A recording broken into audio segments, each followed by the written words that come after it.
That is why you traded for DJ Moore, to get a number one wide receiver who can single-handedly take over a game and will your team to its first victory in almost a calendar year. You are Locked On Bears, your daily Chicago Bears podcast. Part of the Locked On Podcast Network, your team every day.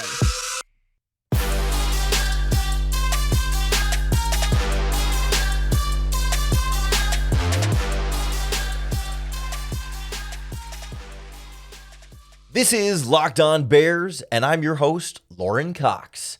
I'm here to bring you your daily, in-depth Chicago Bears news and analysis. You can follow me on Twitter at CoxSports1. You can follow the podcast on Twitter at Locked On Bears. You can like Locked On Bears on Facebook. Join the Locked On Bears Facebook group for even more Bears talk.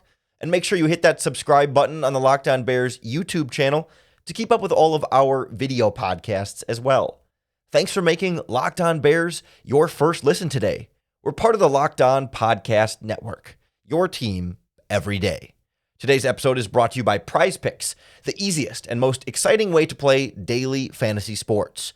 Go to prizepicks.com/LockedOnNFL and use our promo code LockedOnNFL for a first deposit match up to $100. On the show today, we recap the Chicago Bears' 40-20 victory over the Washington Commanders, the first win of the season on Thursday Night Football. We'll start with a huge game from DJ Moore and, of course, Justin Fields on the passing end of that game and what that means for this offense, maybe turning a corner with back-to-back weeks of really high-quality performance. We also need to talk about this Bears defense. You know, not a Hall of Fame level performance by any means, but some real progress defensively, getting some pressure on Sam Howell, generating some turnovers in this game as well, doing pretty well against the run for sure, and what that means for this defense. And I think we should wrap up with a look at the injuries, because they keep getting really concentrated at the same positions, and we saw the Bears do all sorts of substitutions on both sides of the ball to try and keep up with players going down. But the story of this game was all about DJ Moore. 8 catches, 230 yards, 3 touchdowns. The greatest single game performance by a Chicago Bears wide receiver in a victory in franchise, or since the 1960s. In the last, what is that, 80 years? Alshon Jeffrey had a singular individually better performance in losses. 249 yards, I think, was the record. But, of course, in typical Chicago Bears fashion, they didn't even win that game when they had a record-setting performance from one of their wide receivers. But DJ Moore took over this game, right? And it was a combination of a few different things. Yes, some of it is really great throws from Justin Fields. He made some dimes. I mean, particularly that last throw, the last touchdown that DJ Moore took off with, it was just in less than an inch away from Kendall Fuller's fingertips. But Fields threw it high enough and away from the corner so that Moore could go up and get it, but the cornerback couldn't reach it.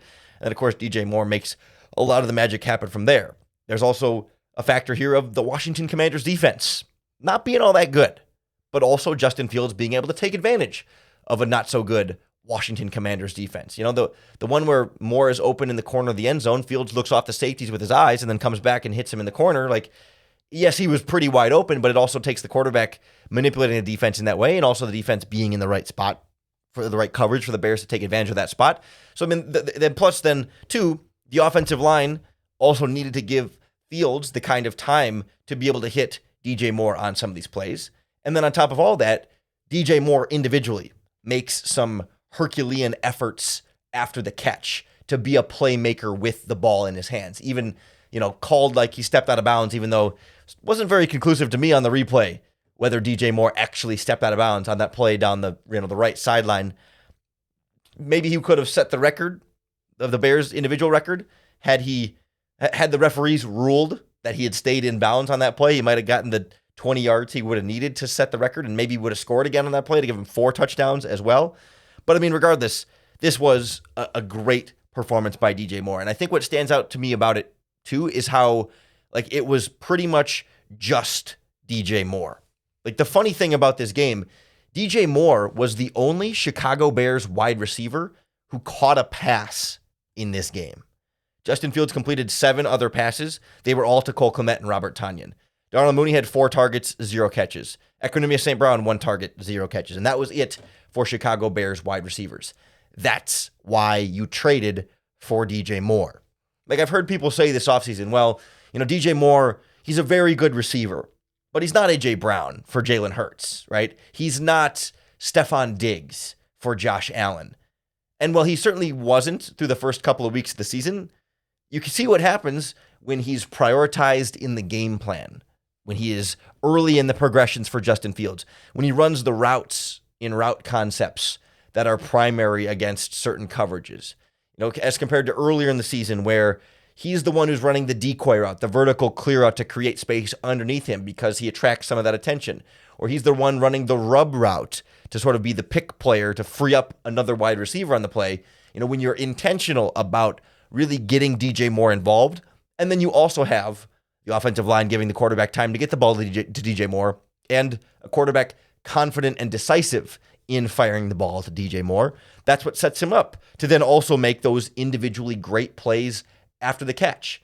And that's what gets you excited about the Bears being able to sustain a lot of this, is because they've done it in back-to-back weeks. And it's a combination of Moore being great, but also everyone else doing better too. Like, we're seeing improvement across the board here, right? It's not just like, okay, DJ Moore has one surprise game where all of a sudden he just makes 15 guys miss tackles, but he's not going to do that every week. Like, it was like a normal amount of missed tackles and plays after the catch from DJ Moore, and that was great, but it was also, good throws from Fields and good protection from the offensive line. Like, it was really like everybody coming together to play in one offense. And it wasn't like a surprise to the Commanders that DJ Moore was going to keep getting the ball, right?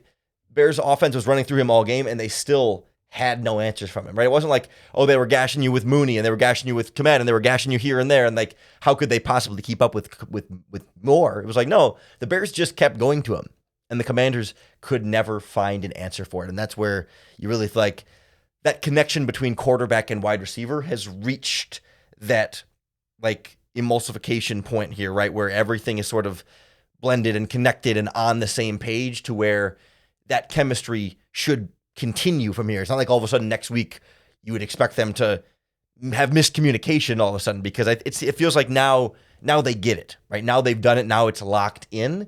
And DJ Moore already has more receiving yards this season than any Bears receiver had all of last season. That's why you trade for him. And that's why, for all the criticism Ryan Poles deserves for the Chase Claypool trade and some other moves on this roster, he deserves a lot of credit for going and getting DJ Moore, especially as we see reports that the Panthers are trying to find a number 1 wide receiver via trade. You just had one, and he went for 230 yards in a Chicago Bears victory. I also think we need to make sure we don't let the DJ Moore, Justin Fields performance completely overlook what was, I think, real improvement from the Chicago Bears defense. Still more room for improvement, but progress in a way that felt like encouraging, at least from the coaching staff, in spite of all the injuries, which I also want to get to next on Locked On Bears. The Locked On Bears podcast is brought to you by our friends at Bird Dogs. Bird Dogs are the makers of some of the most comfortable shorts I've ever worn. They are super comfy because what they have is built-in liners within them that give you comfort but also support in some of your most delicate areas. It's like a nice, stretchy, soft material, so it's not like tight and restricting, right up in your, private parts. but it's also like gives you the kind of support you want, the kind of comfort you want. So nothing's like everything like moving around in there, but it's also not like being squeezed in there either. Plus, they make a cool stretch khaki short that give you like that formal kind of sculpted look with a slimmer fit through the thighs that aren't like too casual looking either. They really have a great variety of products. It's kind of like Lululemon, but with a much better fit. They don't have that same sort of like stiff restricting cotton that you might get from regular shorts. They invented their own cloud knit fabric that stretches to give you a slim fit without sacrificing movement. You got to try them out for yourself. They're super, super comfortable. Go to birddogs.com/lockedonnfl or enter in our promo code LOCKEDONNFL at checkout, and you're going to get a free Bird Dogs water bottle with your order. That's birddogs.com/lockedonnfl for a free water bottle at checkout. You won't want to take your Bird Dogs off. We promise you. The Chicago Bears offense is definitely the story of this game, and I don't want to overinflate what this Chicago Bears defense did, because they did give up a lot of passing yards, and 20 points is more than you would like to give up, but it still felt like some real progress because they were able to disrupt Sam Howell a bit more than we had seen in previous games, and they were also able to generate turnovers more than we've seen in previous games. And that's kind of like the two big things for defense, right? I mean, there's obviously like tackling, and I mean, there's other aspects of defense, but if you can generate a decent pressure and win the turnover battle, or generate turnovers at least defensively, you're going to have a pretty good day for your defense. And the Bears were able to do just that. I'm curious to see what the actual pressure rates turn out to be, because certainly at times Sam Howell had some time to throw.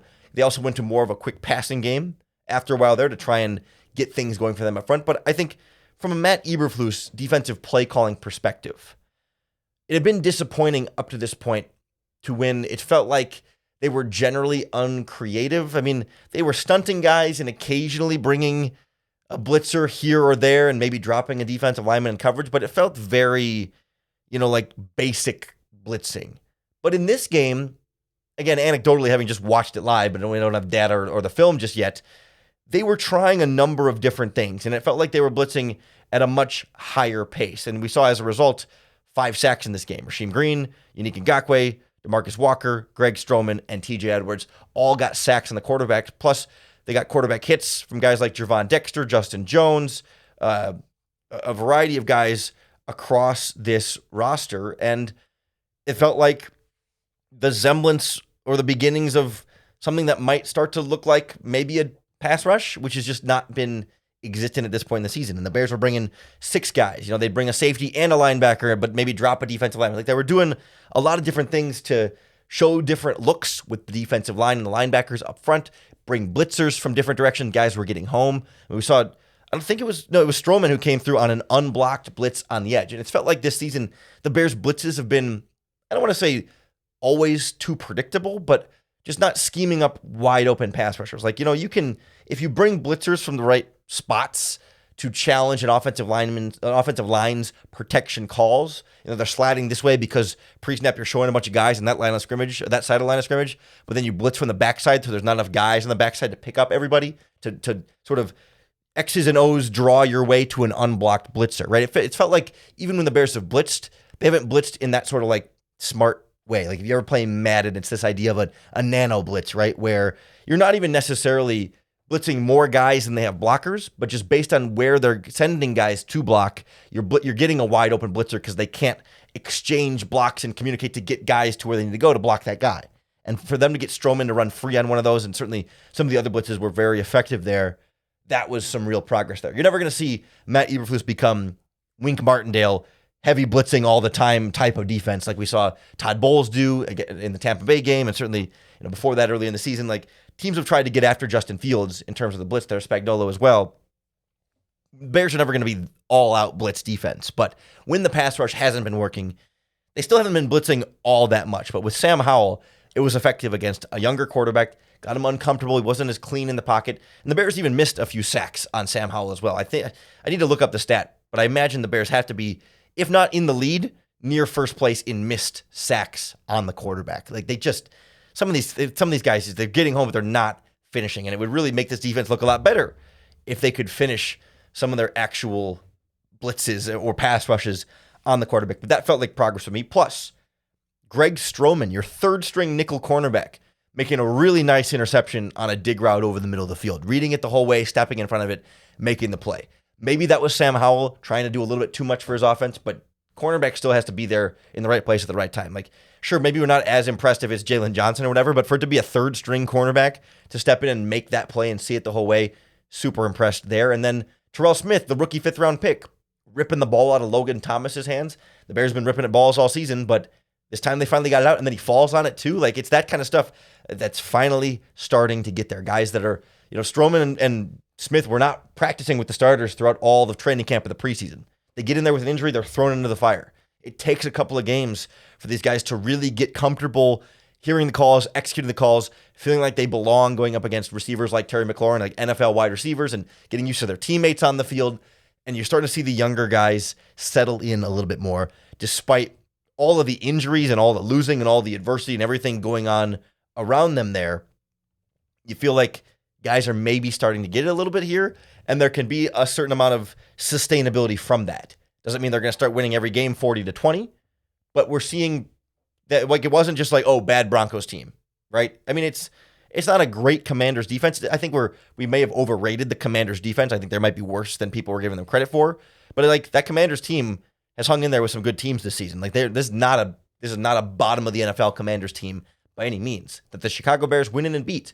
So I think it's legit. I think it's fair to actually take a little confidence and say, okay, Minnesota next week, maybe that's a winnable game. That should be a win. I mean, that's a game you can feel pretty good about. The Raiders after that should feel pretty good about it. Like, I'm not predicting a 3-game Chicago Bears winning streak, but like, those are both winnable games. And all of a sudden you could be 3-4. I mean, again, I don't think it's going to quite go that way. I mean, you never know, but like, that's the kind of conversation we can start to have as long as the team can try and get a little healthier with this 10-day break. The injuries keep mounting, and they're all seem to be mounting at the same few positions. So we'll check in on what's going on at running back, rotation at the offensive line, and now, of course, the secondary has been injured all season. Next on Locked On Bears. The Locked On Bears podcast is brought to you by our friends at PrizePicks, the better way to do daily fantasy sports, because PrizePicks puts you in complete control over whether you're going to win or lose. With PrizePicks, they set a projection for players. Passing yards for Justin Fields, rushing yards for Khalil Herbert, receiving yards for DJ Moore. And then you decide, will that player do better or worse than their PrizePicks projection? You pick 2 to 6 players, and if you get your picks right, you can win up to 25 times your money. One of our Locked On Podcast Network hosts, Alex Clancy from Locked On Cardinals, had the PrizePicks projections above receiving yards for DJ Moore, above receiving yards for Logan Thomas, and I believe he had above receptions for both of those guys. Nailed his PrizePicks wager and made over $500 on not a very big wager on those on his PrizePicks play. So you can really win some real money here if you're picking correctly with our friends at PrizePicks.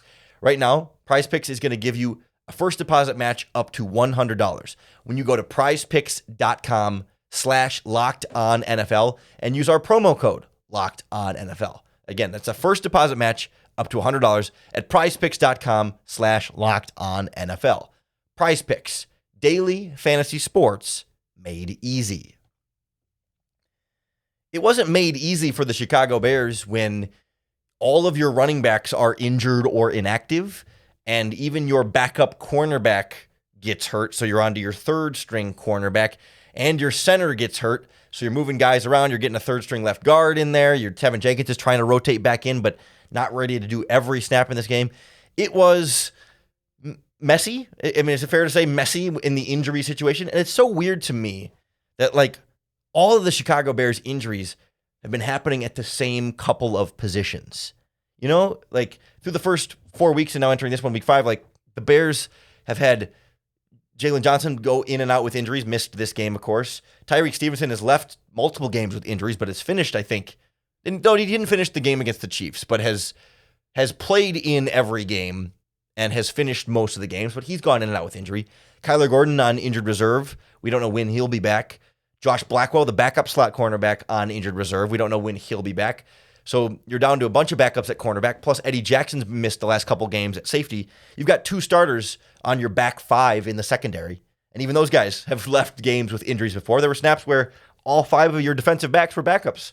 And it's like, you think, like, if it was like a practice issue or the Bears were pushing guys too hard, you would see it at a bunch of different positions. But, like, haven't really seen linebackers go down during games, haven't seen the whole defensive line is as healthy as can be. And yet, for some reason, it's always the DBs that have been hurt. And on offense, right? It's the same conversation. Offensive line. Braxton Jones on injured reserve. Lucas Patrick's now out. Of course, Nate Davis has been in and out of the lineup here. Like, it seems to all be happening at that same spot. Whereas wide receivers, I mean, hardly, no. I guess Darnell Mooney had a brief injury situation, but mostly healthy at wide receiver. Tight ends have been fine. Running backs had been fine until this game, when, again, injury bug hits everybody at the same position. Roschon Johnson leaves with a concussion. Khalil Herbert leaves with I don't know if they called it an ankle injury. It was like his ankle or his leg. You can see it bending very awkwardly underneath him. And then your third string running back, Travis Homer, hurt his hamstring on special teams. So all you had was Kari Blasingame, your fullback. He had 3 career carries entering this game and carried 8 times in this game for 26 yards. Like, he almost tripled his career carries total in this game because he was the only running back body they had to put back there. I was curious if they were going to put Velus Jones back at running back. I think that would be an interesting, like, Cordero Patterson-like career move for him. And I still wonder if maybe down the line, 4 or 5 years from now, if his career lasts that long, if that could be a move for him, easier way to get the ball in his hands and not have to be a good route runner, but separate conversation there. But again, why is it all at running back? Like, to me, it feels like it's all just kind of a luck thing. It just happens to be that way, right? It's not like all the guys are suffering the same kind of injury, right? It's not even all soft tissue, a concussion here from a big hit, an ankle is kind of a fluke route where he steps back and twists it funny. It's just stuff like that where I don't think there's anything the trainers should do differently necessarily or that the coaching needs to do differently. It's just happens to all be concentrated at these same positions. The fact that Herbert went back into the game and tried to run on the ankle and then clearly did not look good suggests then that it won't be a long-term injury. If he was good enough to try it back on the field, then unless he worsened it in those plays, which we don't know, then presumably it's not going to be an IR situation. Like if he was good enough to even attempt it, then it can't be, in theory, it shouldn't be that bad. It's still bad. Like he might even miss games, but like not going to be super, super bad there. Roschon Johnson with the concussion. Most players this season that have suffered a concussion have missed at least one game. We'll see. I mean, everybody's different. Every concussion's different. So we'll see if that's the case for Roschon. But at least at running back, you've been keeping Donta Foreman in bubble wrap behind the counter, in the glass case, locked in there, untouched. So Donta Foreman can come into this next game and be your number one running back if you need him to. And I'd still have some pretty good confidence in Foreman. So I'm glad they've kept him around and have kept him under wrap so that next week there's a good chance that either Herbert or Johnson isn't good to go, even with a 10-day break. And there's a chance both aren't good to go. So we'll see about Travis Homer too. But certainly I feel like Donta Foreman is the guy you can feel comfortable with at that spot. You hope Tevin Jenkins can play a full game next week after kind of getting his feet wet this week for the first time in a while. We'll see what happens with Lucas Patrick, but Cody Whitehair should probably be your long-term center anyway, even though he's having the snapping issues that he had before, but again, hasn't really been practicing at center. So maybe with some more time to practice at center again, get the snapping down a little bit more. Tevin Jenkins at left guard should be a good, solid upgrade there. We saw Jatari Carter struggle a bit rotating in at left guard, but he's been playing right guard all year, so that's hard to ask him to. Apparently he was warming up at left tackle as well as an option there. So it's just, there's a lot going on with this offensive line rotating around, but getting healthier with Tevin Jenkins returning and maybe a more ideal lineup with Jenkins and Whitehair on the interior there. Cornerback in the secondary, you're scraping the bottom of the barrel for bodies here, right? I mean, they got Joejuan Williams, who they brought in free agency, getting in there. And they also signed a safety, Duron Harmon, from the Ravens practice squad. And as an aside here, getting real tired of Elijah Hicks. He misses a lot of tackles. He was out of position in the end zone again. He hesitates too much. Like, it made sense when you had no better options. Like, he was your backup safety, and that's all you got. But I feel like this Duron Harmon signing was kind of like a, hey, Elijah. I mean, obviously they're injured, so they needed depth anyway. But it's like, hey, Elijah, figure it out, or we're putting the veteran in there, and I'm ready to put the veteran in there. Doesn't mean we're giving up on Elijah Hicks as a player ever, but like, he looks like a 7th-round pick, and that's not very good. And Duron Harmon is not a Pro Bowler. He's on a practice squad for a reason, but he's solid. Like, he'll be fine. I think once he's up to speed, he should start in place of Eddie Jackson until Eddie Jackson is healthy. And then guys like Stevenson and Terrell Smith, you live with the ups and downs. The ups are turnovers that they've generated. The downs, getting burned, almost flagged for pass interference that was called back, on one of those. Like, that you kind of live with the injuries, and you feel like those guys are going to keep getting better. And good on Greg Stroman for getting a sack and an interception in this game. Like, he's settling in a little bit. Revenge game against his former team, the Washington Commanders. So that was exciting to see as well. Hopefully the extended, 10-day break or whatever it is until their next football game gives all these guys a little bit more chance to be healthy. It's this mini bye week. They can do some self-scouting as well and come into the Minnesota Vikings game next week ready to go and ready to start a win streak instead of a losing streak. We'll have plenty to break down from this game throughout next week before we start previewing the Vikings game as well. So make sure you hit that subscribe button on the Locked On Bears YouTube channel to keep up with all of our video podcasts as well. Thanks for making Locked On Bears your first listen today. We're part of the Locked On Podcast Network, your team every day. Really appreciate all of our everydayers tuning in 5 days a week to get your daily Chicago Bears fix. We'll be back for you on Monday to get your week started just right, but enjoy your Victory Friday, I guess. Carry that over into a victory weekend, and don't forget to bear down.